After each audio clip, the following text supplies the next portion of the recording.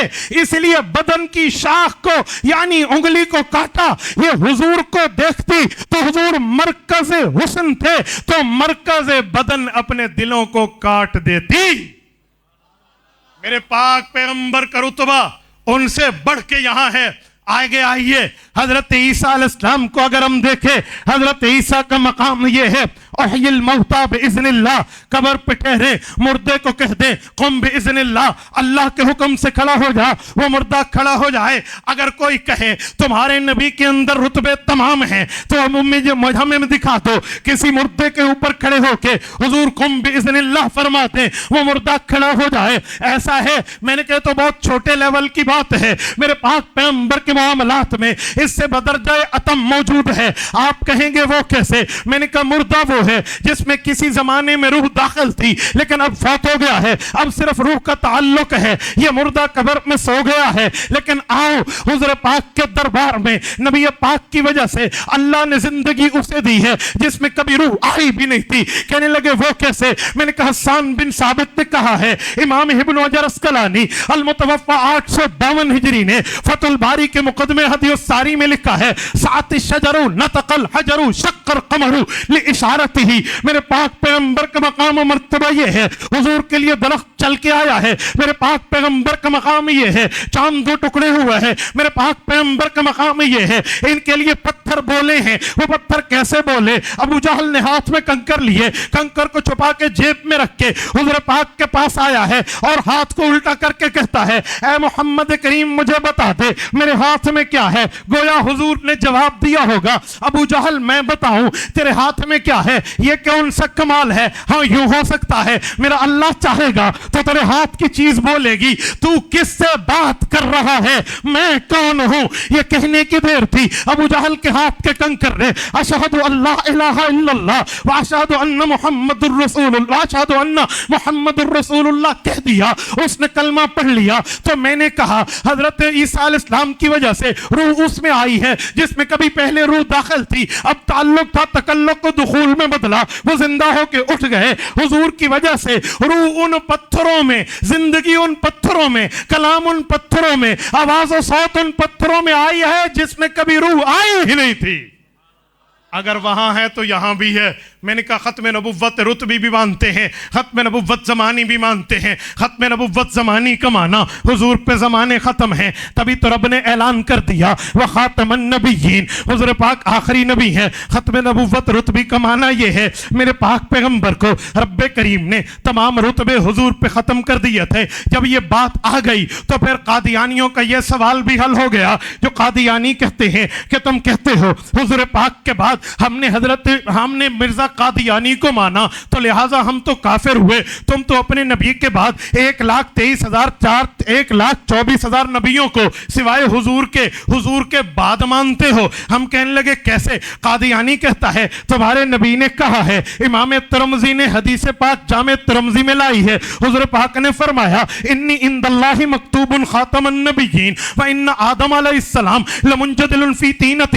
میں تو اس وقت سے نبی ہوں, ابھی حضرت آدم کو اللہ تعالیٰ نے زندگی نہیں بخشی تھی, ان کا پانی پانی میں تھا, ان کی مٹی مٹی میں تھی, تب سے اللہ نے مجھے ختم نبوت کا تاج دیا ہے. تمہارے نبی نے تو ختم نبوت پیدائشی بتائی ہے, جب حضور اس وقت خاتم النبیین تھے. پھر آدم آئے, پھر نوح آئے, پھر شیش آئے, پھر ابراہیم آئے, اسماعیل آئے, زکریا آئے, سارے انبیاء عیسیٰ علیہ السلام تک آئے. ان کے آنے سے اگر ختم نبوت پہ فرق نہیں آیا تو اب مرزا کے آنے سے ختم نبوت میں فرق کیسے آتا ہے؟ ہم کہتے ہیں مرزائیو تم تو بدھو ہو، تمہارے کھوپڑی میں عقل نام کی چیز موجود نہیں ہے، تمہارے دماغ میں سینس و عقل ہوتا تو تم یہ سوال نہ کرتے۔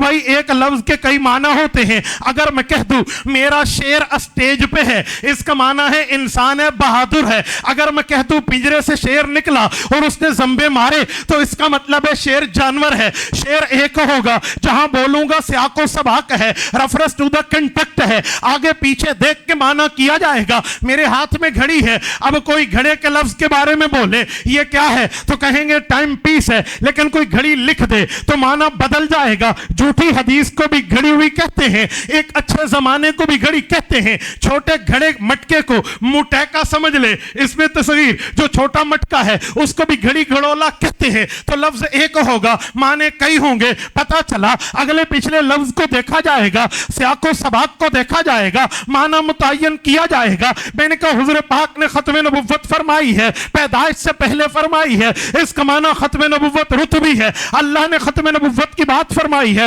حضور کی آمد کے بعد فرمائی ہے، اس کا معنی ختم نبوت زمانی ہے۔ زمانے بھی حضور پہ ختم اور رتبے بھی حضور پہ ختم۔ اللہ رب العزت آپ کو اور ہمیں